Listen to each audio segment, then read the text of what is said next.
Mutual fund में नहीं जाना चाहता क्योंकि म्यूचुअल फंड में कहीं किसी नशेड़ी बंगेड़ी कोई बैठ गया, उसमें पैसा वैसा लगा दिया, मूड उड खराब करके कहीं पैसा किसी कंपनी में लगा दिया और वो कंपनी डूब गई तो उसका तो कुछ नहीं जाएगा, लेकिन मेरा पैसा चला जाएगा। लेकिन एक्सपर्ट अभी तो कभी दिमाग खराब हो सकता है। 20-20 साल 25-25 साल 30-30 साल तक पैसा दिए जा रहे हैं, LIC में दिए जा रहे हैं कि उस टॉप के 50 कंपनी में से कोई यस बैंक जैसा निकल गया, मेरा पैसा ना डूबे, मेरा पैसा सेफ रहे। तो इस सोल्यूशन के लिए मैंने अभी स्क्रीन शेयर आपके सामने किया है। तो फिर दुनिया भर के लोग बेवकूफ हैं क्या? FD RD करते रहते हैं, LIC में पैसे डालते। अगर 1 लाख रुपए पूरा यस बैंक में गया होता ना तो आपका 1 लाख रुपए आज के टाइम में 7,000 रुपए होता है। रिटर्न तो छोड़ो, कमाई तो छोड़ो, अपना प्रिंसिपल भी खत्म हो गया। इस सेशन में हम म्यूचुअल फंड के पिताजी के बारे में बात करने वाले हैं।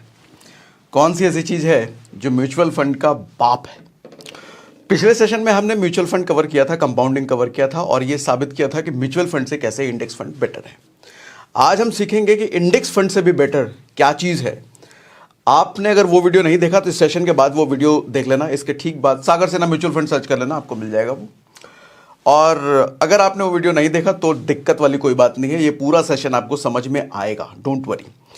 और आज हम म्यूचुअल फंड पर पूरा डिटेल भले ही ना जाएंगे, कंपाउंडिंग थोड़ा सा डिस्कस करेंगे और म्यूचुअल फंड से बेटर इंडेक्स फंड और इंडेक्स फंड से बेटर कैसे, वो नई चीज जो आज हम बताने वाले हैं कंप्लीट कंपैरिजन हम करेंगे। ताकि पैसे का मामला है भैया, पैसा लगा रहे हो तो ऐसी जगह लगे जो रिस्क फ्री हो या रिस्क ना के बराबर हो और कंपाउंडिंग जल्दी हो और रिटर्न ज़्यादा हो और इधर उधर के कमीशन में हमारा पैसा ना जाए। कमीशन में बड़ा पैसा जाता है, म्यूचुअल फंड में बड़े तरह के कमीशन होते हैं भैया, बड़े तरह के फाइन होते हैं। आज वो सब भी क्लियर कर दूंगा आपको, ठीक है? वो सारी चीज़ों से हम कैसे बचेंगे आज हम वो डिस्कस करने वाले हैं।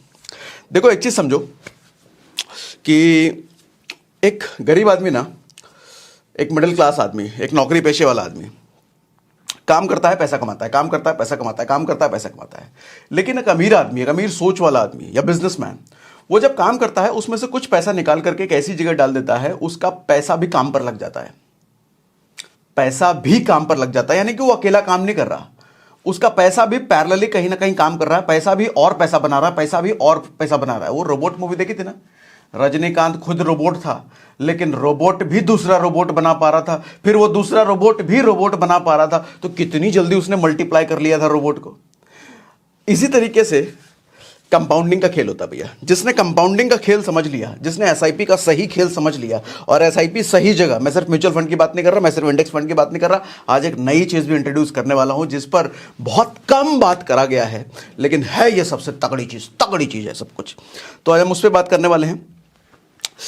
देखो डोमिनो इफेक्ट का एग्जांपल पहले आपको समझाता हूं, थोड़ा सा कंपाउंडिंग ब्रीफ कर देता हूं। देखो कुछ चीजें रिपीट हो सकती है पिछले सेशन से, मेरा फोकस ये है कि नए लोग जो हैं उनको पूरी तरीके से समझ में आए और अच्छे से समझ में आए, बिल्कुल बच्चों की तरह। डोमिनो इफेक्ट समझाता हूं। डोमिनो क्या होता है, आप माचिस की डिब्बी की तरह समझ लो उसको। एक किताब है द वन थिंग, अगर नहीं पढ़ी तो जरूर पढ़ना, उसने मेरी बुद्धि खोल दी पढ़ने के बाद। वो कहता है कि आप एक डोमिनो को, एक 2 इंच का डोमिनो लो और उसको खड़ा करो। डोमिनो का मतलब माचिस के डिबिया जैसा समझ लो, स्क्वायर टाइप। 2 इंच का डोमिनो लो, उसको खड़ा करो और उसके ठीक बगल में अगला डोमिनो उसका 50% बड़ा कर दो।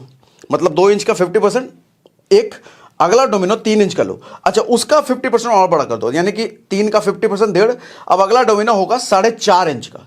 इस तरीके से वो समझाता है कि अगर 23वां डोमिनो इस तरीके से सीक्वेंस में खड़ा किया जाए तो 23वां डोमिनो सर कुतुब मीनार से भी कहीं ज्यादा ऊंचा होगा, और 57वां डोमिनो सर धरती से चांद तक की दूरी कवर कर ले, इतना लंबा इतना बड़ा डोमिनो होगा।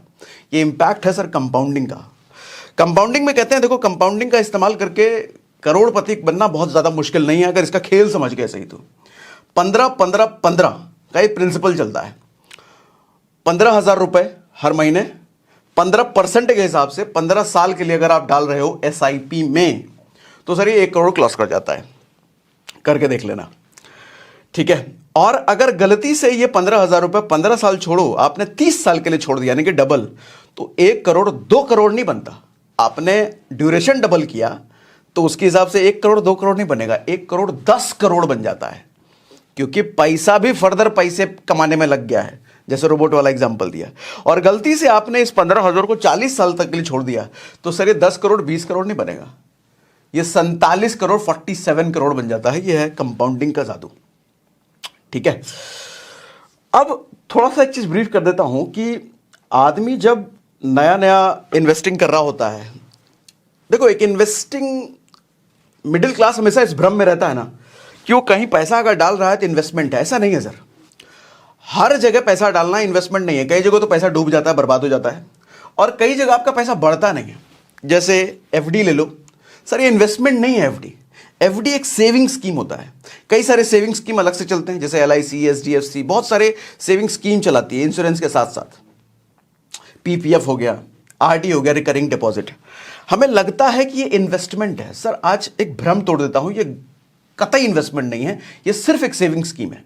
सेविंग स्कीम को एफडी में कैसे कह रहा हूं? एफडी का कितना एनुअल रिटर्न है? 7%। इन्फ्लेशन देखा है आपने?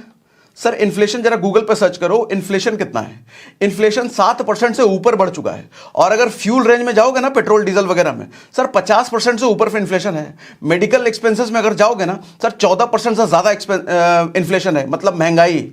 इसका मतलब आज जो दवाई में खर्चा अगर 1 लाख रुपए हो रहा है सर, अगले साल उतनी ही दवाई का खर्चा, उतने ही मेडिकल एक्सपेंसेस 1,14,000, 1,15,000 के हो जाएंगे।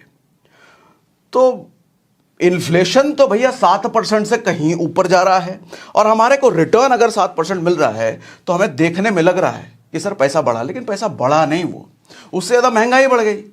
आप उतना ही सामान खरीदने के लिए ज्यादा पैसा पे कर रहे, तो आपका पैसा कुछ मिला नहीं ना आपको। तो इसीलिए मैं कहता हूं कि एफडी, आरडी या सेविंग स्कीम्स, पीपीएफ, ये सब इन्वेस्टमेंट नहीं है, ये सब सेविंग स्कीम है जो सिर्फ आपका पैसा बचाने के काम आती है। और मैं तो बचाना भी नहीं कहूंगा, कूड़ा करने के काम आती है, आपका पैसा बर्बाद करने के काम आती है ये। अच्छा, तो फिर दुनिया भर के लोग बेवकूफ हैं क्या? एफडी आरडी करते रहते हैं, एलआईसी में पैसे डालते हैं, एचडीएफसी के सेविंग स्कीम में डालते हैं। सर जानकारी की कमी है, मैं ये कहूंगा, सही जानकारी नहीं है। और जानकार, अच्छा मेरे जैसा आदमी भी एफडी करता है, लेकिन पर्पस अलग होता है। एफडी का पर्पस होता है कि मुझे 1 साल 2 साल बाद कुछ पैसे चाहिए, हाँ, तो मैं उसको सेविंग अकाउंट में रखने से अच्छा एफडी में डाल देता हूं, 2 साल बाद मुझे चाहिए। अब 2 साल बाद अगर मुझे पैसे चाहिए तो मैं एसआईपी में नहीं डालूंगा, कहीं उसमें नहीं जाऊंगा मैं म्यूचुअल फंड, इंडेक्स फंड वगैरह में, क्योंकि लिक्विडिटी मतलब अप डाउन ज़्यादा है ना, उसमें फ्लक्चुएशन ज़्यादा है ना। तो फ्लक्चुएशन ज़्यादा होने की वजह से लॉन्ग टर्म प्लान करूंगा उसमें मैं, क्योंकि लॉन्ग टर्म में मेरे को बेनिफिट पक्का मिलना है और मोटा बेनिफिट मिलना है। लेकिन शॉर्ट टर्म में मेरे को पैसा चाहिए, 1 साल बाद चाहिए, 2 साल बाद चाहिए, 3 साल बाद चाहिए, वहां मैं एफडी प्रेफर कर लूंगा, वहां मैं कोई सेविंग स्कीम प्रेफर कर लूंगा। लेकिन लोग बेवकूफ़ी ये करते हैं कि 5 साल 10 साल 15 साल, अरे लोग एलआईसी प्लान करते हैं। एलआईसी मतलब, फिर से बुरा मत मानना मेरे को, इंश्योरेंस की बात नहीं कर रहा मैं, इंश्योरेंस अलग चीज है, मैं एलआईसी के सेविंग स्कीम की बात कर रहा हूं। एलआईसी क्यों ले रहा हूं? गांव देहात में तो, छोटे शहरों में एलआईसी चलता है, बाकी दूसरा तो जानते भी नहीं है लोग। भैया 20-20 साल, 25-25 साल, 30-30 साल तक पैसा दिए जा रहे हैं एलआईसी में, दिए जा रहे हैं। इंश्योरेंस के लिए नहीं, मैं तो इंश्योरेंस के लिए कहूंगा टर्म इंश्योरेंस लो। टर्म इंश्योरेंस अच्छा क्या, सेविंग के लिए इतना मिलेगा, अरे कुछ नहीं मिलेगा भैया। पैसा आपने कर दिया कबाड़ कर दिया, बर्बाद हो गया। ठीक है ना? अब समझते हैं कि एफडी, आरडी या ये सेविंग स्कीम्स में हमें अगर नहीं जाना तो हमें म्यूचुअल फंड में जाना चाहिए। म्यूचुअल फंड से भी बेटर एक चीज़ है जो फिर से कहूंगा आज के सेशन में हम बात करने वाले हैं, लेकिन उसके लिए ना थोड़ा सा आपको स्टॉक मार्केट समझना पड़ेगा, जो आज के ही सेशन में समझा दूंगा। कोई डीप जाने की जरूरत नहीं, कोई बहुत ज़्यादा स्टॉक मार्केट समझने की जरूरत नहीं है। स्टॉक मार्केट के टर्मिनोलॉजीज ऐसे हैं कि आम आदमी कहता है भैया इससे दूरी रखो, ये नहीं समझने का, मेरे को रिटर्न कम चलेगा लेकिन स्टॉक मार्केट समझ में नहीं आने का। और वैसे भी एक चीज़ है कि स्टॉक मार्केट में बर्बाद हो जाते लोग। स्टॉक मार्केट में करोड़पति रोडपति बन जाता है। हाँ, बनते भी हैं, ये ट्रू भी है। किन केसेस में बनते हैं वो हम बाद में कभी बात करेंगे।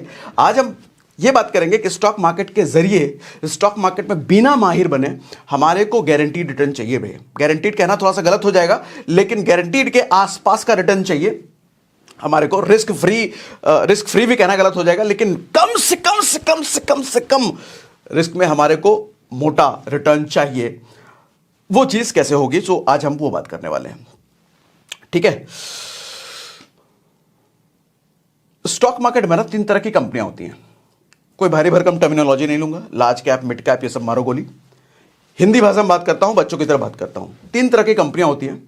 एक बहुत बड़ी कंपनियां होती हैं, जैसे रिलायंस, टाटा, एचडीएफसी, बजाज, एलआईसी, ये सब बड़ी बड़ी कंपनियां, बहुत बड़ी कंपनियां हैं। दूसरी एक मीडियम रेंज की कंपनियां होती हैं। तीसरी एक छोटी रेंज की कंपनियां होती हैं। आप बहुत बड़ी कंपनी को समझ लो कि भैया हमारे देश में मंत्री होते हैं ना, एकदम डायरेक्ट पीएम से एसोसिएटेड, पूरा देश जानता है उनको।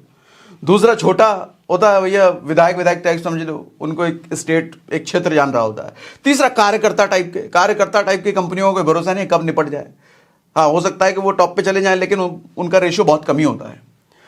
तो कार्यकर्ता टाइप की कंपनी में आप पैसा लगाओगे तो बहुत कम पैसा लगाना, 4 रुपये 5 रुपये में शेयर मिल जाता है, लेकिन बर्बाद होने के चांसेस बहुत ज़्यादा हैं। मीडियम रेंज में थोड़ा रिस्क कम है, ठीक ठाक है, लेकिन अपर रेंज में बड़ी कंपनी, टाटा रिलायंस जैसी कंपनियों में अगर आप जाते हो तो डूबने के चांसेस, ऐसी कंपनियां डूबती थोड़ी है, बंद थोड़ी होती है। हाँ, लॉस अप डाउन चलता रहता है, कभी लॉस हुआ कभी प्रॉफिट, कभी लॉस कभी प्रॉफिट, वो सब चलता रहता है, लेकिन लॉन्गर रन में आपको ये प्रॉफिट ही देंगी, ये ऐसी ऐसी कंपनियां हैं। तो एक चीज तो समझ में आता है भैया, हमारे को बड़ी कंपनी में इन्वेस्ट करना है as a safe investor, as a, मैं कहूं कि बहुत ज़्यादा अगर नॉलेज नहीं है तो मुझे कहाँ जाना चाहिए, निश्चित बड़ी कंपनियों में जाना चाहिए, बहुत बड़ी वाली कंपनी में जाना चाहिए निश्चित। लेकिन अब सवाल उठता है कि भैया इतनी सारी बड़ी कंपनियां हैं, कौन सी कंपनी हम जाएं? तो हमारे को उस माथापच्ची में पढ़ने की जरूरत भी नहीं है कि मैं इसका देखूं डेटा, उसका फंडामेंटल देखूं, उस कंपनी का, वो सब लफड़ेबाजी में हमें नहीं पढ़ना। हमारे को एक सुविधा मिली है, वो कहते हैं स्टॉक मार्केट वाले कहते हैं कि आपको इन सब लफड़ों में नहीं पढ़ना, ठीक है, हमने आपको एक ग्रुप बना के दे दिया है, उस ग्रुप में टॉप की 50 कंपनियां, भैया टॉप की 50 कंपनियां हैं, इस ग्रुप को बना करके हमने आपको दे दिया है। उस ग्रुप का नाम हमने रखा है इंडेक्स, और 2 इंडेक्स बना करके दे दिए आपको, एक निफ्टी 50 इंडेक्स बना के दे दिया, एक बीएसई इंडेक्स बना के दे दिया है। बीएसई की हम बात नहीं करते, आउटडेटेड हो चुका है हमारे बोले उसको, हम निफ्टी 50 की बात करते हैं। निफ्टी 50 में टॉप 50 कंपनियां हैं, तो टॉप 50 कंपनियों में हमारे को इन्वेस्ट करना है बिना कंपनी का नाम जाने, बिना कंपनी का सिलेक्शन किए। तो मैं प्रेफर करता हूं इंडेक्स फंड, जो हमने लास्ट सेशन में बात किया भी था। लेकिन इंडेक्स फंड में भी कुछ गड़बड़ियां हैं, कुछ रिस्क हैं। इंडेक्स फंड हमने चूज तो कर लिया, लेकिन इंडेक्स फंड में क्या होता है भैया कि वहां मान लो आप 1 लाख रुपए डाल रहे हो, तो 1 लाख रुपए आपका फंड, इंडेक्स फंड जो मैनेज कर रही कंपनी होती है, वो आपका 2% टाटा में डाल दिया, 3% बजाज में डाल दिया, 4% रिलायंस में डाल दिया, किसी में डाल दिया, किसी में डाल दिया। वो तो दिक्कत बेसिकली ये हो जाती है, आपने यस बैंक वाला सुना है? कभी कभी क्या होता है, यस बैंक जैसी कंपनियां बहुत सारी निकल जाती हैं, बहुत सारी तो नहीं निकलती, कम निकलती हैं, लेकिन नुकसान तो हो जाता ना हमारा। यस बैंक कभी 400 रुपए का प्राइस हुआ करता था, इंडेक्स में था, टॉप 50 कंपनी में आती थी, इंडेक्स फंड में आता था। अब आपने 1 लाख रुपए अगर दिए हैं, और 1 लाख रुपए में सर आपका मैक्सिमम फंड अगर यस बैंक जैसी कंपनी में लग गया है, जो कभी 400 रुपए हुआ करता था, आज के टाइम में 15 से 20 रुपए के बीच पेंडुलम की तरह घूम रहा है। 400 रुपए कभी हुआ करता था, आज के टाइम में 15 से 20 रुपए के पेंडुलम के बीच घूम रहा है, 20 से पार ही नहीं जा पाता। तो सर अगर 1 लाख रुपए पूरा यस बैंक में गया होता ना, तो आपका 1 लाख रुपए आज के टाइम में 7,000 रुपए होता। 1 लाख रुपए आज के टाइम में 7,000 रुपए बन चुका होता। भैया रिटर्न तो छोड़ो, कमाई तो छोड़ो, अपना प्रिंसिपल भी खेल खत्म हो गया। तो एक इंडेक्स फंड में ये भी रिस्क होता है। तो अब क्या करें भैया कि मेरे को कंपनी सिलेक्शन भी नहीं करना है, और जो लोग कंपनी सिलेक्शन कर रहे हैं, अब होता क्या है, इंडेक्स फंड या म्यूचुअल फंड के पीछे लोग होते हैं जो कि असाइन करते हैं कि इसमें मेरे को 10% डालना है, वो एक्सपर्ट्स होते हैं, ठीक है। लेकिन एक्सपर्ट भी कभी तो कभी दिमाग खराब हो सकता है।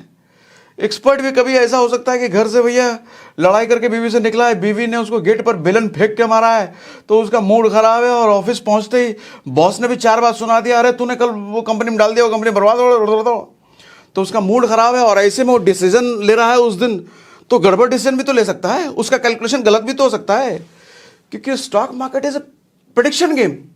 जैसे एस्ट्रोलॉजी होती है प्रेडिक्शन।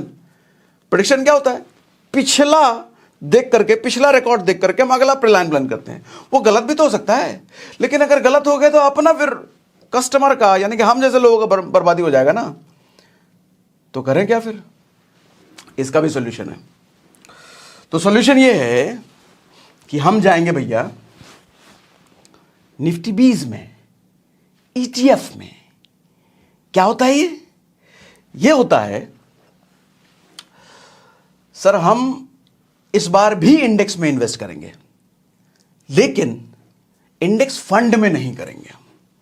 अब मैं क्या कर रहा हूं, इस बार भी इंडेक्स में करेंगे, यानी कि इस बार भी हम टॉप 50 कंपनियों के ग्रुप में इन्वेस्ट करेंगे, लेकिन मेरा पैसा किसी भी पर्टिकुलर उस कंपनी में नहीं जाएगा, वो टॉप 50 कंपनी में नहीं जाएगा, ताकि यस बैंक जैसी कंपनी का के साथ जैसा कांड हुआ, वो कांड का भुगतान मेरे को ना करना पड़े।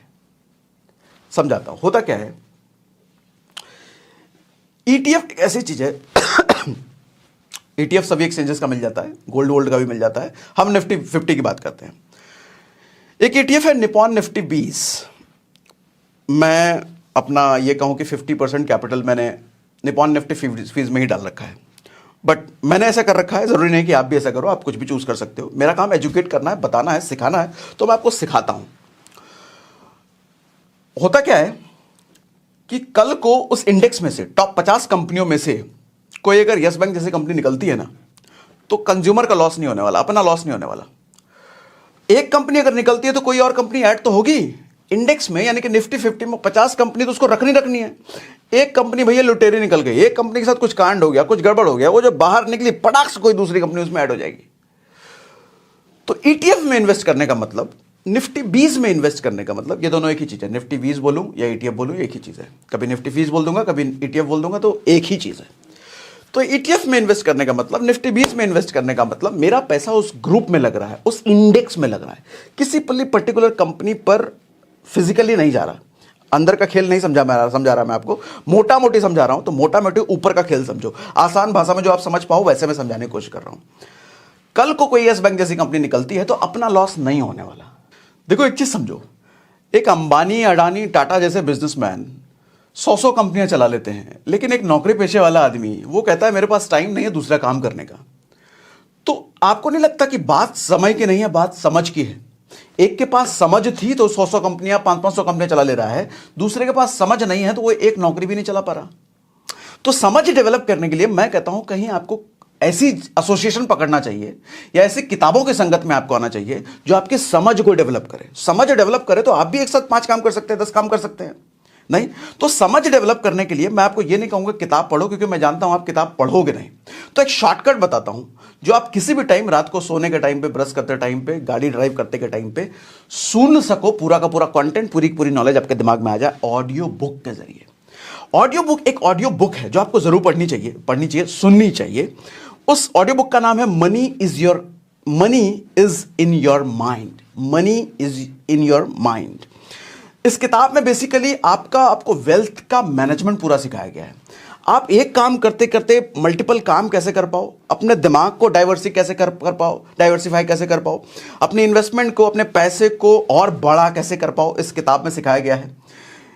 यह बुक वैसे कुकू एफएम पर है, और कुकू एफएम पर मैं देख रहा था 3 लाख से ज्यादा बार इसको सुना गया है। कुकू एफएम क्या है बता देता हूं। कुकू एफएम इंडिया का लीडिंग ऑडियो शो प्लेटफॉर्म है, जहां पर 2.5 मिलियन से ज्यादा पेड लिसनर हैं यहां पर, और इस ऐप की रेटिंग भी 4.5 प्लस है। यहां ऑडियो बुक सिर्फ हिंदी में नहीं है, आपके अलग अलग रीजनल लैंग्वेजेस में भी अवेलेबल है। और पहली बार कुकू एफएम 50% डिस्काउंट दे रहा है फर्स्ट मंथली सब्सक्रिप्शन पर। यूं तो ये 99 रुपीज का पड़ता है, बट आपको SRS50 कूपन कोड इस्तेमाल करने पर यह सिर्फ 49 में ही मिल जाएगा। ऐप डाउनलोड का लिंक मैंने डिस्क्रिप्शन में दे रखा है। और हाँ, कुकू एफएम पर आपको ऑडियो बुक सुनना ही है तो 2 मेरी पसंदीदा ऑडियो बुक और आपको रिकमेंड कर देता हूं, ये भी सुन लेना। और मैं तो कहूंगा आज रात को सोने से पहले ही ये 2 ऑडियो बुक जरूर सुन लेना भैया, आपके सोच में ड्रास्टिक चेंज आएगा। पैसे कमाने के लिए 2 ऑडियो बुक आपको सजेस्ट करता हूं, रिकमेंड करता हूं। पहली ऑडियो बुक है मैजिक ऑफ कंपाउंडिंग, दूसरी ऑडियो बुक है अपने पैसों को काम पर कैसे लगाएं। ये 2 ऑडियो बुक मैं रिकमेंड करता हूं। पिछले 1 साल से लगभग मैं कुकू एफएम यूज कर रहा हूं, और 1 साल में मैं लगभग हर रोज सोने से पहले एक ऑडियो बुक सुन लेता हूं, जिसकी वजह से मेरी नॉलेज बहुत कंपाउंडिंग हो गई है। तो नॉलेज का सोर्स देखो कुछ भी रखो, लेकिन नॉलेज का सोर्स आपके पास होना चाहिए, नहीं तो फिर आप भी वही कहोगे, अरे हमारे पास तो टाइम ही नहीं है, और 10,000 रुपये महीना कमा रहे तुम्हारे पास टाइम नहीं है। वो आदमी हजारों करोड़ में खेल रहा है, फिर भी और बढ़ाई जा रहा है बिजनेस को। मैं आपको इस स्क्रीन शेयर करके समझाना ये चाह रहा हूं कि देखो, हमारे को इंडेक्स में इन्वेस्ट करना मेरी प्रायोरिटी है, मेरी प्रेफरेंस है। मैं उन 50 कंपनियों के लफड़े में नहीं पड़ना चाहता। मैं म्यूचुअल फंड में नहीं जाना चाहता, क्योंकि म्यूचुअल फंड में कहीं किसी नशेड़ी बंगेड़ी कोई बैठ गया, उसमें पैसा वैसा लगा दिया, मूड उड खराब करके कहीं पैसा किसी कंपनी में लगा दिया और वो कंपनी डूब गई, तो उसका तो कुछ नहीं जाएगा, लेकिन मेरा पैसा चला जाएगा। हालांकि इसके चांसेस कम है, लेकिन होते तो हैं ही ऐसा। तो मैं उस लफड़े में नहीं पड़ना चाह रहा। मैं इंडेक्स की टॉप 50 कंपनियों में इन्वेस्ट करना चाहता हूं, लेकिन मेरे को इस हेडेक से भी बचना है कि उस टॉप के 50 कंपनी में से कोई यस बैंक जैसा निकल गया तो मेरा पैसा ना डूबे, मेरा पैसा सेफ रहे। तो इस सॉल्यूशन के लिए मैंने अभी स्क्रीन शेयर आपके सामने किया है। तो मैं कुछ समझाना चाह रहा हूं, जरा ध्यान से समझिएगा। निफ्टी 50 पहले आपको दिखाता हूं। देखो जी, निफ्टी 50 ये इस पॉइंट पर देखना, 2003 में निफ्टी 50 इंडेक्स की कीमत 956 रुपए थी। आज के टाइम में इसको बढ़ा करके आज के टाइम में ये 17,000 क्रॉस कर चुका है भैया। यानी कि किसी ने अगर 2003 में इस पॉइंट पर अगर 1 लाख रुपए डाला होता तो आज के टाइम में उसका 1 लाख रुपए 17 लाख रुपए बन चुका होता। कितने साल में? 20 साल में। यानी कि पर एनम एनुअली अगर देखा जाए तो 15% से ज्यादा का रिटर्न है कंपाउंडिंग वे में। मैं कह रहा हूं 2003 में सिर्फ 1 लाख डाला होता, दोबारा नहीं, सिर्फ डाल के छोड़ दिया होता, तो आज उसका 17 लाख बन चुका होता। अब निफ्टी 20 क्या होता है? ईटीएफ क्या होता है? निफ्टी का ही रेप्लिका है, प्रतिबिंब है, परछाई है। लगभग उसका भी ग्राफ आपको इसी तरीके का मिलेगा। दूसरा टैब में खोल लेता हूं। ये देखो निफ्टी 20, ये 2005 के आसपास दिखा रहा है। अच्छा, अच्छी बात यह है कि लगभग 100 गुना प्राइस कम होता है ईटीएफ का, निफ्टी 20 का, और इंडेक्स का 100 गुना प्राइस ज्यादा होता है। अब इंडेक्स में हम डायरेक्ट इन्वेस्ट कर नहीं सकते, हमें इंडेक्स फंड में इन्वेस्ट करना होता है। तो इंडेक्स में इन्वेस्ट करने के लिए हमारे को निफ्टी 20 मिला है, ईटीएफ मिला है। ठीक, इतना क्लियर हो रहा है ना? क्लियर हो रहा है ना?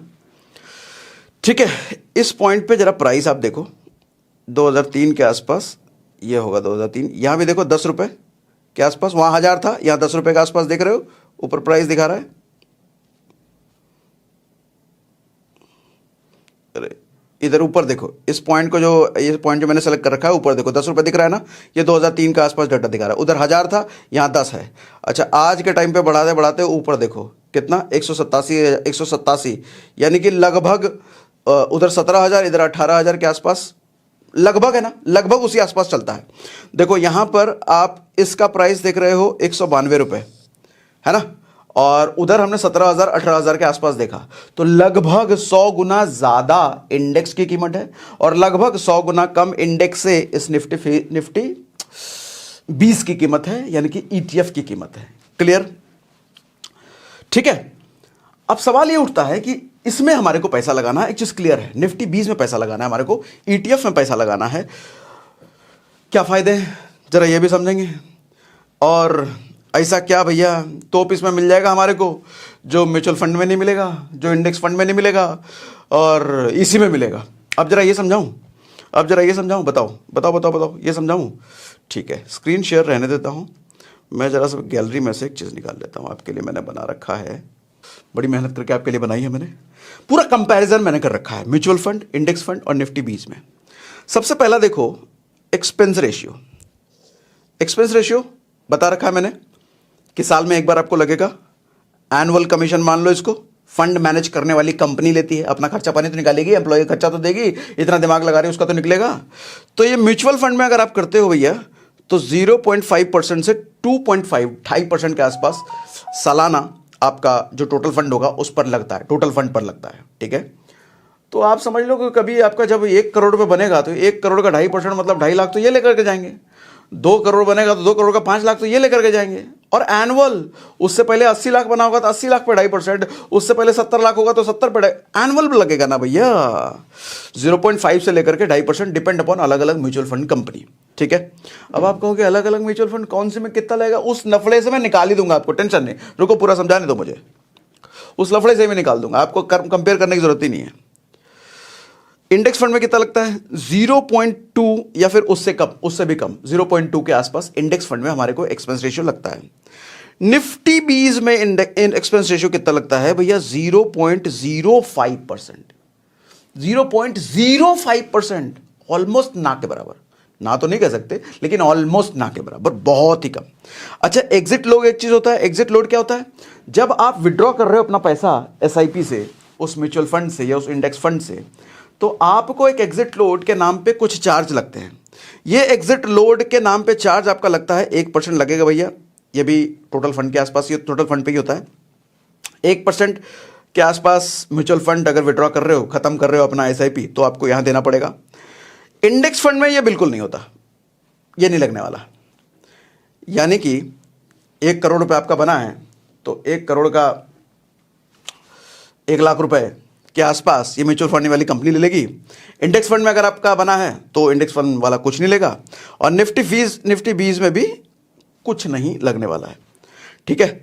टैक्स की बात करें, टैक्स तो भैया गवर्नमेंट का है। टैक्स का देखो यहां पे मैंने लिख रखा है, 15% आपको टैक्स लगता है गवर्नमेंट का। अच्छा, प्रॉफिट पे, टोटल फंड पे नहीं, प्रॉफिट पर। प्रॉफिट मतलब 1000 रुपए आपने डाला है, 100 रुपए प्रॉफिट कमाया, तो 100 रुपए का 15% आपको लगेगा अगर 1 साल के अंदर विड्रॉ कर रहे हो, 1 साल के अंदर अपना एसआईपी बंद कर रहे हो आप तो। अच्छा, 10% लगेगा अगर 1 साल के बाद आप कर रहे हो तो। ठीक है, ये तीनों में से है, सेम है, क्योंकि गवर्नमेंट का लॉ है ना, तो गवर्नमेंट का लॉ है तो तीनों में सेम है। ब्रोकरेज की बात करें तो म्यूचुअल फंड में इन्वेस्ट करोगे तो भैया ब्रोकरेज लगेगा आपको। ब्रोकरेज क्या होता है? जो ब्रोकर होता है वो लेगा। जैसे ब्रोकर कौन होता है? एप्स। जैसे हम एंजल वन की बात कर रहे हैं तो एंजल वन एक ब्रोकर है। कई सारे ऐप्स हैं, हर ऐप ब्रोकर है। आप स्टॉक मार्केट में देखो डायरेक्ट नहीं घुस सकते, सब्जी भाजी की दुकान नहीं है, गए और 1 किलो भैया बैंगन दे दो, 2 किलो आलू दे दो, ऐसा नहीं होने वाला। आपको किसी ना किसी ब्रोकर के जरिए ही जाना पड़ता है। तो ये जितने ऐप आप यूज करते हो, ये सब ऐप ब्रोकर हैं और अपना कमीशन लेते हैं अगर आप म्यूचुअल फंड में इन्वेस्ट करते हो तो। ठीक है। इंडेक्स फंड में करोगे तो भी लेंगे ये, ईटीएफ में करोगे तो नहीं लेंगे ये। मालूम क्यों? क्योंकि ईटीएफ एक तरह का शेयर, इक्विटी यूज नहीं करूंगा, आपको इक्विटी क्या, चलो वो भी नहीं बात करेंगे। एक तरह का शेयर होता है, एक तरह का स्टॉक की तरह इसको ट्रीट करते हैं। तो किसी भी स्टॉक को खरीदने बेचने में ब्रोकरेज नहीं लगता है। ज्यादातर ब्रोकर ऐसे ही करते हैं। कुछ ब्रोकर लेते होंगे तो उनकी अपनी मर्जी, लेकिन ज्यादातर ब्रोकर नहीं लेते हैं। ठीक है। जैसे हम एंजल की बात कर रहे हैं तो एंजल में नहीं लगता है। अच्छा, एक चीज समझो और, प्रोबेबिलिटी ऑफ प्रिंसिपल लूज। आपका पैसा खत्म होने का चांस है क्या? जैसे यस बैंक था, यस बैंक में तो पैसा खत्म ही नहीं हो गया ना। 1 लाख डाला होगा तो आज के टाइम पे 7,000 रुपये होता, तो पैसा तो खत्म ही हो गया। म्यूचुअल फंड में प्रोबेबिलिटी है पैसा खत्म करने की, हाँ भैया पैसा खत्म हो सकता है आपका, क्योंकि जिस कंपनी में लगा है उस कंपनी का उस टाइम तो बोलबाला था, लेकिन बाद के टाइम पे कुछ गड़बड़ हो गया तो नुकसान किसका? उस म्यूचुअल फंड वाली कंपनी का तो कुछ जाएगा नहीं, आपका हमारा जाएगा। तो प्रोबेबिलिटी है क्या पैसा खत्म होने का? हालांकि ये बहुत कम होता है, 1000 में कोई एक या फिर 10,000 में कोई एक ऐसा केस आए पैसा खत्म होने का, लेकिन प्रोबेबिलिटी तो है। और वो 1% क्या, हम ही और आप निकल गए तो हमारी जिंदगी तो एक ही है भैया, हमारा तो पैसा एक ही है, तो हम तो बर्बाद हो जाएंगे। लेकिन इसीलिए कह रहा हूं प्रोबेबिलिटी है क्या? हाँ, प्रोबेबिलिटी मतलब संभावना है क्या? हाँ है। इंडेक्स फंड में भी है क्या? हाँ, इंडेक्स फंड में भी है। यस बैंक तो इंडेक्स में ही था, टॉप 50 में ही था। अच्छा, निफ्टी 20 में है क्या? नहीं, निफ्टी 20 में नहीं है, निफ्टी 20 में नहीं है, क्योंकि निफ्टी 20 में जैसा मैंने आपको समझाया कि टॉप की 50 कंपनियों का ग्रुप है। आपका पैसा उस ग्रुप में लग रहा है, किसी पर्टिकुलर कंपनी पर नहीं। एक कंपनी अगर निकल भी जाती है तो दूसरी कंपनी उसमें इन हो जाएगी, उसमें आपका नुकसान नहीं है। ठीक। अच्छा, बहुत मोटा मोटा कह रहा हूं, कोई अंदर घुस के मैं समझाऊंगा तो इसकी कैलकुलेशन, इसकी गणित अलग है। मैं अंदर घुसना नहीं चाह रहा, फिर आप कंफ्यूज हो जाओगे। मोटा मोटा समझो, कंपनी डीलिस्ट या फिर बैंकरप्सी का खतरा होता है क्या? कई बार क्या होता है, स्टॉक मार्केट से कंपनी आज तो बहुत बढ़िया परफॉर्म कर रही है, कल परफॉर्म नहीं कर रही, तो स्टॉक कुछ गड़बड़ कर दिया तो स्टॉक मार्केट से ही उसको निकाल दिया जाता है, बाहर कर दिया जाता है। कई सारी कंपनियां होती हैं। तो मान लो कोई म्यूचुअल फंड कंपनी में आपने इन्वेस्ट कर रखा है और उस म्यूचुअल फंड कंपनी में आपका अच्छा खासा फंड उस कंपनी में लगा हुआ था और वो कंपनी ही भैया खराब परफॉर्म करके निकल गई, पैसा किसका गया? आपका और हमारा ना। यह इंडेक्स फंड में भी हो सकता है। फिर से यस बैंक का एग्जाम्पल ले लो। तो कंपनी डीलिस्ट यानी कि कंपनी बाहर स्टॉक मार्केट से, बैंकरप्सी बैंकरप्ट हो जाए, कंपनी बर्बाद हो जाए। आज तो भैया 4 चांद कंपनी के हैं, लेकिन कब बर्बाद हो जाए तो नुकसान किसका? आपका और मेरा। क्या म्यूचुअल फंड में ऐसा हो सकता है? हो सकता है। क्या इंडेक्स फंड में ऐसा हो सकता है? हो सकता है। क्या निफ्टी 20 में ऐसा हो सकता है? नहीं हो सकता, नहीं हो सकता, क्योंकि हमारा पैसा अगेन ग्रुप में जा रहा है, ग्रुप की किसी कंपनी में नहीं जा रहा। सर ये ऊपर ऊपर बात कर रहा हूं, अगर आप जानकार हो तो ये मत कहना ये क्या बता रहे हो सर, अंदर लगता है, ये लगता है, ऐसा होता है, उसकी गणित ये, अरे वो गणित अलग है, उतना मैं समझाऊंगा तो कंफ्यूज हो जाएंगे लोग। मेरा पर्पस लोगों का पैसा बचाना है, लोगों का पैसा सही जगह डलवाना है, और डलवा करके मेरे को कुछ नहीं मिलने वाला। सही पैसा आपका जाए, आप एजुकेट हो, आप मानसिक तनाव से मुक्ति पाओ भैया। पैसा अगर अच्छा जेब में है तो आदमी की मानसिक तनाव नहीं रखता।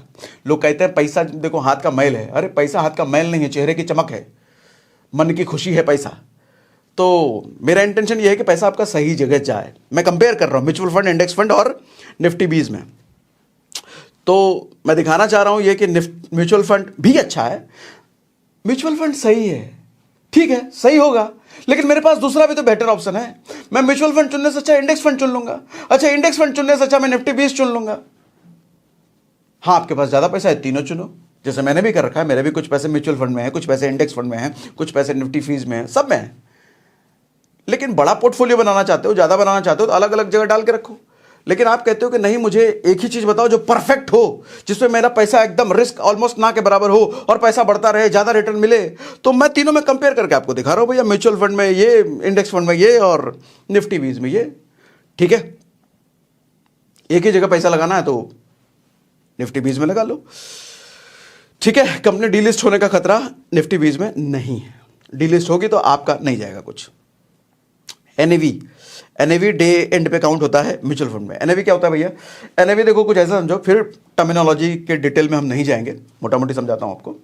मान लो एक म्यूचुअल फंड पे आप देख रहे हो प्राइस अभी 100 रुपये चल रहा है, आपने उसी टाइम पे इन्वेस्ट कर दिया और वो दिन के 12 बजे है, दिन के 12 बजे 100 रुपये चल रहा था, आपने उसी टाइम पैसा डाल दिया उसमें। लेकिन क्या आपका पैसा डल गया? म्यूचुअल फंड उस टाइम से शुरू हो गया? नहीं, दिन के एंड से होगा। दिन के एंड होता है 3 बजे। तो अब उस टाइम तक मान लो 100 का हो गया 110 रुपये, तो अब तो आपने खरीदा 110 रुपये पर ना, तो 10 रुपये बढ़ करके आपको मिला। बढ़ करके मतलब आपका नहीं, आपका 10 रुपये समझ लो नुकसान हो गया। 100 पे खरीदना था आपको, लेकिन खरीद पाया 110 पे। ठीक है, तो डे एंड पे वो कैलकुलेट होता है mutual fund. Same index fund पे भी है भैया, डे एंड, दिन खत्म होगा तभी आपकी खरीदारी कैलकुलेट करी जाएगी। जो प्राइस खत्म, दिन में बाजार बंद होने पे जो प्राइस है उसी प्राइस पे आपको मिलेगा। 10 बजे का प्राइस, 11 बजे का प्राइस, 2 बजे का प्राइस आपको नहीं मिलने वाला, आपको मिलेगा शाम वाला प्राइस, जब मार्केट बंद हो रहा है उस टाइम वाला प्राइस। उस टाइम पे घट गया तो बल्ले बल्ले बहुत बढ़िया, उस टाइम बढ़ गया तो नुकसान हो गया। कुछ भी हो सकता है, बढ़ भी सकता है, घट भी सकता है, मार्केट है कौन जाने। इसी तरीके से निफ्टी 20 में भैया इंस्टेंट होता है, तुरंत 10:45 पे आपने देखा 100 रुपये है, उसी टाइम आपने खरीदा तो उसी टाइम आपका बुक। शाम में भले ही 150 हो जाए तो आपका वो 150 जो बढ़ा वो प्रॉफिट है, आपका बुक नहीं होगा 50 पर, उसी टाइम। ये फायदा है, ये फायदा है। 100 पे आपने देखा अभी 100 है, ले शाम तक 150 हो गया तो 50 रुपये प्रॉफिट एक ही दिन में हो गया। लेकिन म्यूचुअल फंड और इंडेक्स फंड में क्या है, ये शाम तक 150 हो गया तो आपको मिला ही 150 पर है, आपने खरीदा ही 150 पर है, क्योंकि प्राइस शाम वाली डिसाइड हो रही है। ठीक है, कैन ट्रेड, म्यूचुअल फंड में आप ट्रेड नहीं कर सकते। ट्रेड का मतलब अभी डाला 2 घंटे बाद निकाल लिया, अभी डाला 2 दिन बाद निकाल लिया, अभी डाला 1 हफ्ते बाद निकाल लिया, उसमें फिर लॉस करके बैठोगे। क्योंकि म्यूचुअल फंड में बहुत ज़्यादा है ना, हाँ ज़्यादा तो इसमें भी होगा, लेकिन वहाँ पे एग्जिट लोड लगेगा आपका और भी जो फाइन मैन बताया मैंने वो सब लगने वाला है। तो ट्रेडिंग नहीं कर सकते म्यूचुअल फंड में आप। इंडेक्स फंड में भी ट्रेडिंग नहीं कर सकते आप यहाँ पे, और उसको ट्रेडिंग कहेंगे भी नहीं, उसको पैसा कहोगे। यहाँ पर आप प्रॉपर ट्रेडिंग कर सकते हो। यहाँ पर इंट्राडे का भी ऑप्शन मिलता है आपको, डिलीवरी का भी ऑप्शन मिलता है। दोनों का मतलब क्या होता है, ये समझ लो कि अगर आपने डिलीवरी ले लिया कोई शेयर का, ऑप्शन आता है खरीदने टाइम, अभी दिखाऊंगा आपको, ऐप में दिखाऊंगा। डिलीवरी ले लिया किसी शेयर का, तो वो आप डिलीवरी समझ लो आपने घर ले लिया अपने शेयर को, अपने घर पे लेके गए आप, वो लाइफ टाइम के लिए आप ही का है। इंट्राडे पे अगर आपने कोई शेयर खरीदा तो आपको सिर्फ 1 दिन के लिए मिला है, तो आपने इंट्राडे पर सस्ता पड़ता है। इंट्राडे पर आपने ETF खरीदा, निफ्टी 20 खरीदा, शाम तक लेकिन बेचना पड़ेगा आपको। आज दोपहर में खरीदा, शाम तक बेच दो, तो वो ट्रेडिंग हो गई। ऐसा म्यूचुअल फंड और ऐसा इंडेक्स फंड में नहीं कर सकते आप, ट्रेडिंग कर ही नहीं सकते ना, उसमें आपको मिलेगा ही शाम को। तो ट्रेडिंग कर सकते हो ETF में, हाँ कर सकते हो। अच्छा एक और चीज़, अभी ऐप खोल के आपको दिखाऊंगा क्या होता है। लिमिट अप्लाई कर सकते हैं क्या? नहीं कर सकते इसमें, इंडेक्स में भी नहीं कर सकते, निफ्टी 20 में कर सकते हैं। ये क्या होता है अभी ऐप खोल के आपको दिखाऊंगा, बड़ी अच्छी चीज़ है लिमिट ये। अच्छा इजी सिलेक्शन है क्या, कौन सी म्यूचुअल फंड कंपनी में इन्वेस्ट करें? बड़ा माथापच्ची है, इसने ये दिया, इसमें ये कंपनियां हैं, इसमें ये, हालांकि वो एक्सपर्ट है डिसाइड करने वाले, लेकिन फिर भी हम अपनी बुद्धि तो लगाते ही हैं। तो सिलेक्शन करना ईजी, थोड़ा सा डिफिकल्ट है। सॉरी कहाँ चला गया ये, तो सिलेक्शन करना थोड़ा डिफिकल्ट है भैया इसमें। इंडेक्स फंड में सिलेक्शन करना म्यूचुअल फंड से इजी है, क्योंकि मैंने ही आपको लास्ट वीडियो में जैसे कहा था कि लॉन्ग रन में अगर आप 20-25 साल देख रहे हो तो लगभग सारे इंडेक्स फंड आपको आसपास ही देते हैं। हाँ, 3 साल 2 साल में अलग अलग होगा, कोई 40% दे, कोई 50% दे दे, कोई 15%, कोई 10%, ऐसा होगा 3 साल 4 साल में देखोगे तो। लेकिन लॉन्ग रन में लगभग 1 साल का ही होता है, सॉरी 1 साथ का ही होता है, एक जैसा ही होता है। लेकिन फिर भी अपनी बुद्धि तुम लगाते ही हैं, कौन सा इंडेक्स फंड चुने, आपके 50 ऑप्शन है, यहां पर आपको बुद्धि लगाने की जरूरत नहीं है। डायरेक्ट निफ्टी 20 निपॉन वाले में चले जाओ। हालांकि निफ्टी 20 भी कई सारे हैं, लेकिन निपॉन सबसे बढ़िया है, तो हम डायरेक्ट निपॉन निफ्टी 20 में चले गए हम। ठीक है, तो ये था कंपैरिजन। अब जरा मैं आपको ऐप में ये दिखा देता हूं, इसको हमने बंद कर दिया। ऐप में जरा मैं आपको ये दिखा देता हूं कि ये चीज़ करते कैसे हैं।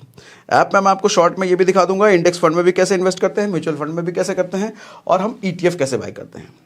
ETF पे थोड़ा ज़्यादा जोर दूंगा और म्यूचुअल फंड इंडेक्स फंड में कम दूंगा। ये मैंने ऐप में खोल लिया है एंजल वन, जो मुझे बड़ा बढ़िया लग रहा है, इन दिनों में यही यूज़ कर रहा हूँ। तो हम यहाँ पे देखो डायरेक्ट ऑप्शन दिख रहा है हमारे को म्यूचुअल फंड का, ये देख रहे हो म्यूचुअल फंड का, हम डायरेक्ट इसमें जाते हैं। तो हमने क्लिक कर दिया इस पर, म्यूचुअल फंड पर। यहाँ पर SIP विथ 500 हमने ये वाला ऑप्शन ले लिया।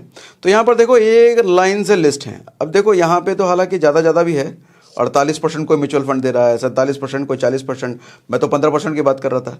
ये 3 साल का रिटर्न है, ये देखो 3 साल का, तो फ्लक्चुएट भी होता है ना, लंबे समय में ये घटेगा, लंबे समय में वही 15-16% के आसपास आएगा। कई बार तो जैसा मैंने बताया कि रिस्क है भैया, कोई डीलिस्ट हो गया, कोई ख़राब परफॉर्मिंग कंपनी है तो 15 से भी घट के कहीं 10 पे आ गया, कहीं 6 पे आ गया, तो वो रिस्क भी है। थोड़ा अंदर घुस के आपको दिखा देता हूँ। मान लो ये वाला मैंने खोला,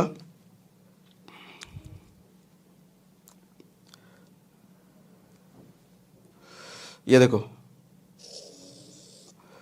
8,617 करोड़ इसके कंपनी में लगे हुए हैं लोगों के, इतना मैनेज कर रही है फंड।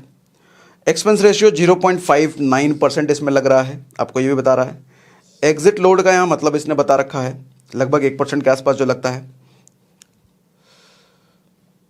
और देखो मैंने आपको बताया कि 1 साल के अंदर विड्रॉ करोगे तो आपको एग्जिट तो लगेगा ही लगेगा, 7%, साथ में 15% आपका टैक्स भी लगने वाला है गेन पर, टोटल फंड पर नहीं, गेन पर। 1000 में से 100 रुपये आपने प्रॉफिट लिया तो 100 पर 15%। अच्छा, ये भी लिख रखा है कि अगर 1 साल के बाद निकालोगे तो 10% लगेगा। ठीक है, और ये भी बता रखा है मैंने आपको। देखो ऐप बड़ा शरीफ है, लिख भी रखा है हाई रिस्क, तो ढंग से चुनना। मैंने बताया ना क्या चुनना पड़ेगा, इजी सिलेक्शन है, इजी सिलेक्शन नहीं है अगर आप नए हो, माथापच्ची करनी पड़ेगी। ठीक है, कौन कौन सी कंपनियां हैं, ये सब कंपनियां दिखा रहा है इसमें। तो इस तरीके से हम म्यूचुअल फंड सेलेक्ट करते हैं। अच्छा, इन्वेस्ट कैसे कर सकते हैं, इन्वेस्ट पे जाओ आप यहाँ पर 500 रुपये की SIP करना चाह रहे हो आप। अच्छा, यहाँ पे देखो डेट भी है, कौन सी डेट को आप चाहते हो कि आपका हर महीना पैसा कटे, 4 तारीख को हर महीने कटे, 5 तारीख को, आप यहाँ से डेट चूज कर सकते हो। ठीक है, और ये ऐसे करके कैलेंडर आ गया, आप बोलो 5 तारीख को कटेगा तो 5 तारीख को कटेगा आपका। ठीक है, हर महीने। इस तरीके से SIP यानी कि म्यूचुअल फंड में आप इन्वेस्ट कर सकते हो। इंडेक्स फंड दिखा देता हूं। यहां पर देखो इंडेक्स फंड का भी ऑप्शन हमारे को डायरेक्ट मिल जाता है। मैं इंडेक्स फंड में जाता हूं, कोई भी इंडेक्स फंड में ले लेता हूं। मान लो UTI वाला, ये वाला मैंने ले लिया।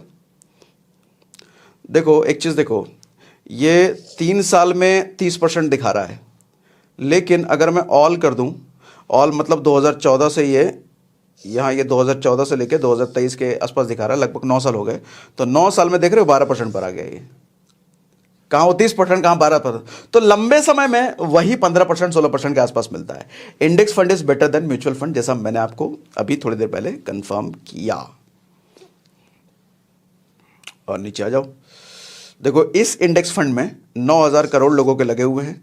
एक्सपेंस रेशियो 0.2%, जैसा मैंने आपको दिखाया, कम है, बहुत कम है म्यूचुअल फंड से।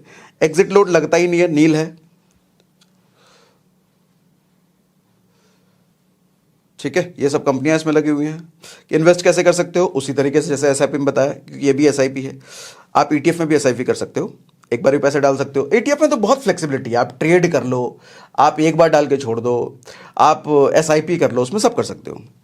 अच्छा, अब हम देख लेते हैं निफ्टी 20 में हमारे को कैसे इन्वेस्ट करना है। तो निफ्टी 20 के लिए आप सबसे पहले होम पर आ जाओ। ठीक है, होम पर आए हुए हैं एंजल वन के, और यहां पर हम सर्च करेंगे निफ्टी 20। ठीक है, निफ्टी 20 हमने लिया, सेलेक्ट कर लिया इसको। अब यहाँ पर देखो एकदम प्रॉपर शेयर की तरह आपको दिख रहा है। सेल नहीं करना, सेल करोगे तो दूसरी कहानी हो जाएगी, आप सेलर बन जाओगे, उसका खेल अलग है। तो गलती से भी आप सेल बटन पे क्लिक मत कर देना, हमारे को हमेशा बाय करना है, ठीक है। उसकी कहानी अलग है, कभी स्टॉक मार्केट सिखाऊंगा, स्टॉक मार्केट पे पूरा सेशन चाहिए तो मुझे कमेंट बॉक्स में बताना कि स्टॉक मार्केट पे डिटेल सेशन दो। बिगिनर्स को कैसे स्टॉक मार्केट में इन्वेस्टमेंट करना है, स्टॉक मार्केट से कैसे कमाई होती है, ये बात आप मुझे कमेंट बॉक्स में लिख कर बता सकते हो, तो मैं आपको उसका भी सेशन दे सकता हूँ, ठीक है। फिलहाल के लिए इतना समझ लो, हमें बाय करना है। हम बाय बटन पर क्लिक करते हैं। यहाँ पर मान लो देखो 192 रुपये का भी रेट चल रहा है, 192 रुपये का, ठीक है। हमने यहाँ पर क्वांटिटी डालना है, मान लो हमने 10 खरीदना है, तो 10 में हमारे को कितना चार्जेस लगने वाला है ये सब देख लो। यहाँ चार्जेस पर क्लिक करके 1900 के आसपास का लगभग हमारे को ये लगेगा, ब्रोकरेज ये लगेगा, एक्सटर्नल चार्जेस ये लगेगा, अच्छा ये लगेगा। अच्छा ये ब्रोकरेज अलग है, वो जो इक्विटी ब्रोकरेज मैंने बताया था शेयर बाय करने पे वो नहीं लग रहा है, ये ब्रोकरेज अलग है, ठीक है। तो ये अपना ऐप वैप जो बना रहे हैं इसका तो थोड़ा बहुत लेंगे ही, ठीक है। तो टोटल एक्स्ट्रा चार्जेस आपको 5 रुपये 81 पैसे के आसपास लग रहा है। और आप चाहो तो ये क्वांटिटी बढ़ा भी सकते हो, आप बोलते हो नहीं भैया 10 से काम नहीं चलेगा, मुझे 100 करना है, तो चार्जेस आप देखो 100 के हिसाब से कितना लगेगा। 100 के हिसाब से आपको 19,000 लगना है, और ये बाकी छोटे मोटे चार्जेस आप लोग लगने हैं, 24 रुपये एक्स्ट्रा लग रहा है, ठीक है। इसी तरीके से आप जितना मर्जी चाहो, आप अभी 100 क्वांटिटी खरीद लो, 2 घंटे बाद 200 खरीद लो, उसके अगले घंटे बाद बेच दो, उसके अगले घंटे बाद फिर खरीद लो, जब मर्जी जो मर्जी आपकी खरीदना है। म्यूचुअल फंड में ऐसा नहीं होता, इंडेक्स फंड में ऐसा नहीं होता। खरीदना बेचना दोनों दिन के ख़त्म होने के प्राइस पर डिपेंड करता है, इसमें ऐसा नहीं है। इसमें मिनट बाय मिनट खेल खरीद लो, मिनट बाय मिनट आप बेच लो, आपकी मर्जी, पूरी फ्रीडम। लिमिट क्या होता है आप क्या समझो, देखो यहाँ पर लिमिट का ऑप्शन है और दूसरा मार्केट का भी ऑप्शन है। एक लिमिट का ऑप्शन है, एक मार्केट का ऑप्शन है। पहले मार्केट समझाता हूँ, मार्केट क्या होता है। अगर मैंने मार्केट सेलेक्ट कर लिया, अब देखो ये प्राइस डिसेबल हो गया, इसको मैं एडिट नहीं कर सकता। मार्केट कहने का मतलब अभी मार्केट में क्या रेट चल रहा है। 192 का चल रहा है तो 192 पर ही खरीदूंगा मैं। 193 का चल रहा है, 193 का मिलेगा। 200 का चल रहा है, 200 पर ही मिलेगा। लेकिन अगर मैंने लिमिट सेलेक्ट कर लिया, तो लिमिट सेलेक्ट करने का मतलब मैं इसको एडिट कर सकता हूं। मैं इसको कह सकता हूं कि भैया 150 पर जब आए और मैं यहां पर बाय बटन पर क्लिक कर दूंगा तो ये मेरा ऑर्डर लग गया। अब जब 150 पर आ जाएगा पूरे दिन में, एक ही दिन में, क्योंकि एक दिन बाद शाम को तो क्लोजिंग हो जाएगी, एक दिन में अगर ये प्राइस 150 पर आ गया जिस भी मोमेंट, ये अपने आप मेरा खरीदा जाएगा। 150 पर नहीं आया तो कोई बात नहीं, वो आपका कैंसिल हो जाएगा, ऑर्डर अपने आप कैंसिल हो जाएगा। हालांकि ऐसा तो बड़ा मुश्किल है कि 192 से 150 पर आ जाए, वो बहुत ज़्यादा ही कुछ मार्केट में उथल पुथल हुआ है। तो आप ये डाल सकते हो 192 पर हुआ है तो 190 पर आए तो मुझे मिल जाए, 179 पर, 186 87 पर आ जाए तो मुझे मिल जाए, ये डाल सकते हो, ठीक है। तो ये लिमिट का फायदा होता है, आप अपनी मर्जी के अकॉर्डिंग लिमिट लगा सकते हो कि इतने पर जब गिरे ना शेयर, इतने पर जब इसका प्राइस घटे ना तो मुझे मिल जाए, इतने पर नहीं गिरे तो मुझे नहीं चाहिए फिर, ठीक है। ये होता है लिमिट का फायदा। कुछ और बचा क्या, कुछ और बचा क्या, कुछ और बचा क्या? मुझे लगता है अब कुछ नहीं बचा, तो मैं स्क्रीन को कर देता हूं ऑफ। सारी चीज़ें मुझे लगता है मैंने समझा दी है। इन कंक्लूजन मैं आपको बता देता हूं भैया, बोल देता हूं कि क्या क्या चीज़ें करनी चाहिए, कंफ्यूज ना होना। आपको शॉर्ट टर्म में इन्वेस्ट करना है, 1 आध साल के लिए, 2 साल के लिए, 3 साल के लिए। एफडी ठीक है, आरडी में रिकरिंग आप करना चाहते हो तो वो भी शॉर्ट टर्म के लिए, वो भी ठीक है। कोई इन्वेस्टमेंट स्कीम LIC HDFC किसी में जाना चाहते हो तो शॉर्ट टर्म के लिए वो ठीक है, लेकिन उसको आप इन्वेस्टमेंट मत मानना। आपको रिटर्न में बड़ा पैसा नहीं मिलने वाला, सिर्फ सेविंग है, वो पैसा आपका बच रहा है। और लंबे समय के लिए आपने गलती से कर दिया तो आपका बचेगा भी नहीं, खत्म हो जाएगा, क्योंकि इन्फ्लेशन वो खा जाएगा। तो लंबे समय के लिए चीज़ें नहीं है बिल्कुल भी, ठीक है।